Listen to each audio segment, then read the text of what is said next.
Hello my dear students, कैसे हैं आप सभी। I hope so everything is going well in your life और होना भी चाहिए।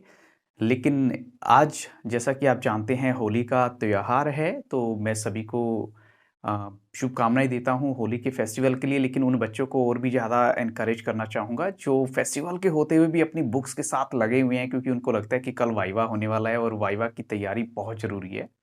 अच्छा लगा आज मेरे पास एक मैसेज आया और रिगार्डिंग दिस कि आप लोग मुझे इतना सम्मान, इतना प्यार देते हैं और मुझसे डायरेक्टली पूछते हैं। फिर से यही कहूँगा, तब कभी भी आप बच्चों, आप कोई डाउट हो आप पूछ सकते हैं। जो मेरे लेवल का होगा मैं उसका 100% ट्राई करूँगा आपको रिप्लाई देने की। क्योंकि आज की वीडियो का टॉपिक है बिज़नेस स्टडीज़ में अगर आपने क्लास 12th में मार्केटिंग मिक्स टॉपिक चूज़ किया है, मार्केटिंग से रिलेटेड अगर डिफरेंट प्रोडक्ट आती हैं, डिफरेंट प्रोडक्ट में भी अगर आपने कोई पर्टिकुलर प्रोडक्ट चूज़ की है, उससे रिलेटेड क्या क्वेश्चन पूछे जा सकते हैं, तो इट्स वेरी कॉमन।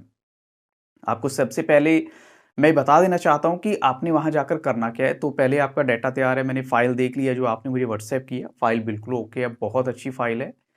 लेकिन मैंने जो ग्रामेटिकल मिस्टेक्स देखी हैं, क्योंकि इंग्लिश मेरा बेसिक सब्जेक्ट है, तो इंग्लिश में मैंने देखा कि आपने जो ग्रामेटिकल मिस्टेक्स की हुई हैं, उनको आप थोड़ा-सा कवर कीजिए।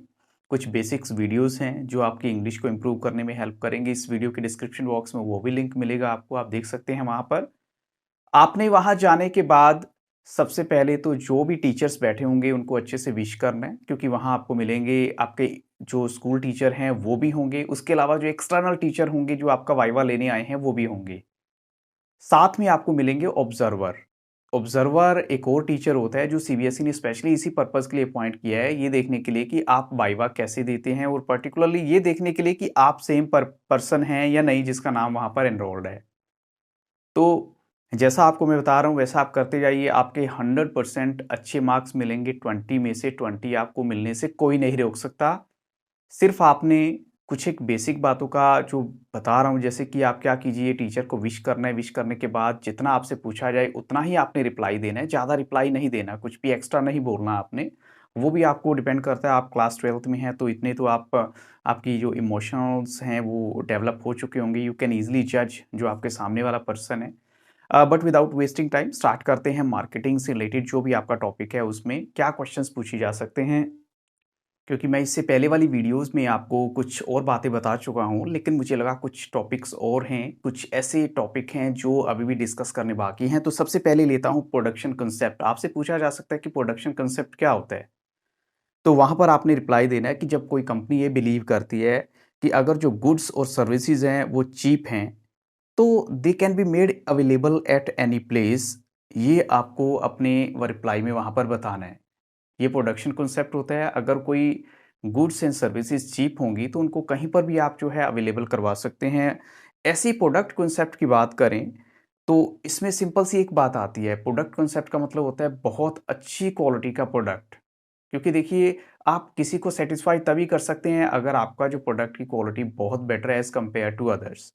और ऐसे ही तीसरा जो आता है सोशल मार्केटिंग कॉन्सेप्ट, इसमें क्या आपको रिप्लाई देना है कि आप किसी कस्टमर को एक को सैटिस्फाई करेंगे, that's not up to the mark. आपको क्या करना है, पूरी सोसाइटी को सैटिस्फाई करने के लिए अपने प्रोडक्ट को ऐसा बनाना है ताकि सब के सब लोग जो उसे परचेज करें वो खुश हों और आपकी प्रोडक्ट को बार बार परचेज करें।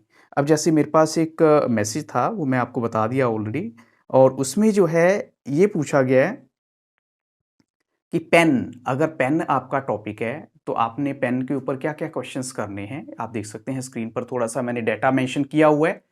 तो पेन के बारे में सबसे पहले तो हिस्टोरिकल बैकग्राउंड मैंने आपकी जो पढ़ी, जो आपने लिखी हुई है, दैट्स रियली गुड, कि कैसे हमारे ऋषि मुनि इसको यूज़ करते रहे हैं और कब जो है इसको दूसरा जो एक नेचुरल वे देने का जो प्रोसेस स्टार्ट हुआ मॉडर्न टाइम के अकॉर्डिंग।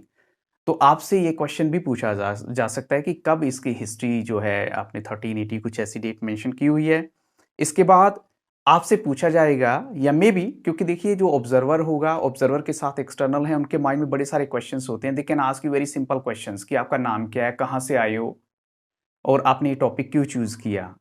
सिंपल ये क्वेश्चन भी हो सकता है, why did you take up this topic. तो यहाँ पर आपको रिप्लाई देना है कि आपने इस टॉपिक को क्यों चूज़ किया, ऑलरेडी आपने उस फाइल में मेंशन भी किया हुआ है। तो ये एक अच्छी बात है कि आपने आधा काम तो अपना ईज़ी कर ही लिया। अपना डाटा वहाँ पर ऑलरेडी प्रेज़ेंट कर दिया, तो उस एक्सटर्नल एग्ज़ामिनर को वहीं से आपकी फाइल से ही क्वेश्चन पूछने का मौका मिल जाएगा। तो आपने फाइल जैसा कि बताया कि you have already gone through the files, तो दैट्स रियली गुड। फिर इसके बाद है what are the different brands in the market. और जैसे आपने बोला पेन के बारे में, तो पेन के कितने ब्रांड्स ऐसे हैं जो मार्केट में अवेलेबल हैं, तो आपने ऑलरेडी वहाँ मेंशन भी किया हुआ है, चाहे वो रेनॉल्ड्स है या फ्लेयर है या कुछ और बॉल पेन है, उनके नाम आपने मेंशन किए हुए हैं, उनकी डिटेल दे रखी है, परसेंटेज मेंशन की हुई है। तो इसी से रिलेटेड आपसे नेक्स्ट क्वेश्चन ये पूछा जा सकता है कि आप कौन सा पेन यूज करते हो।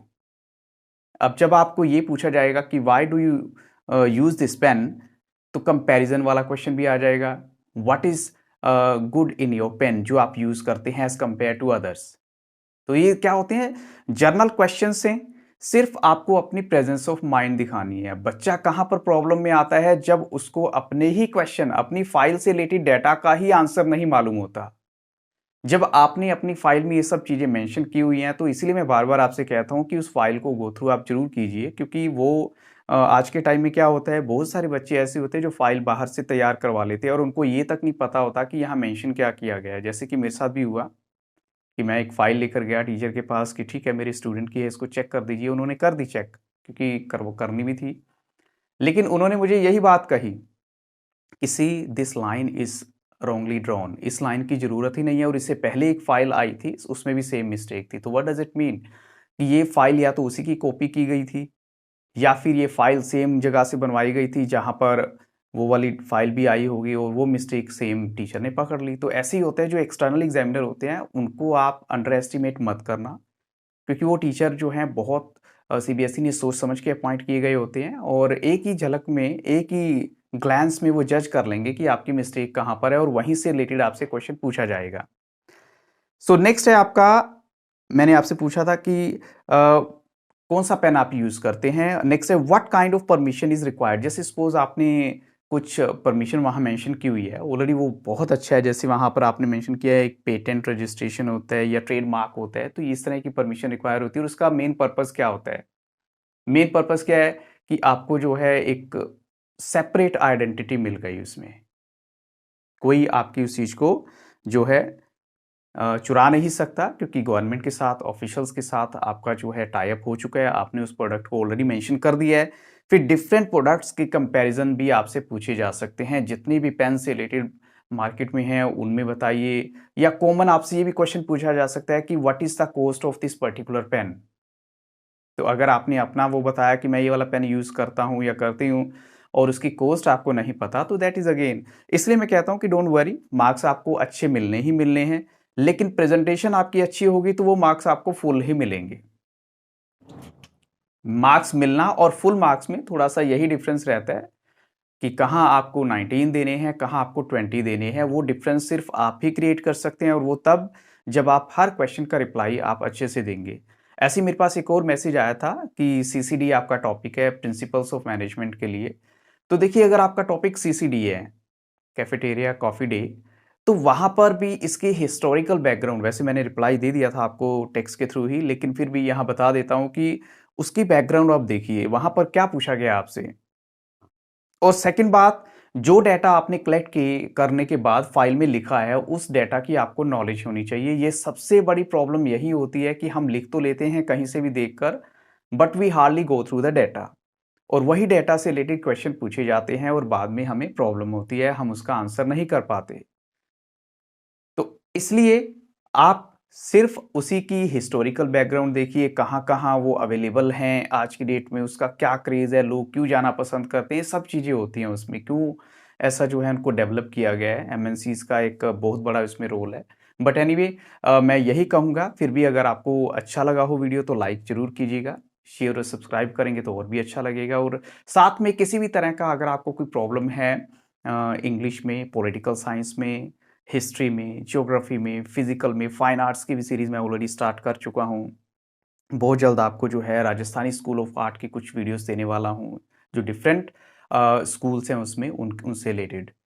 तो आप कमेंट सेक्शन में अपने ओपिनियन बताना मत भूलिएगा। Thank you very much and have very nice day. I wish you all the best for your viva, जो आपका टुमारो होने वाला है।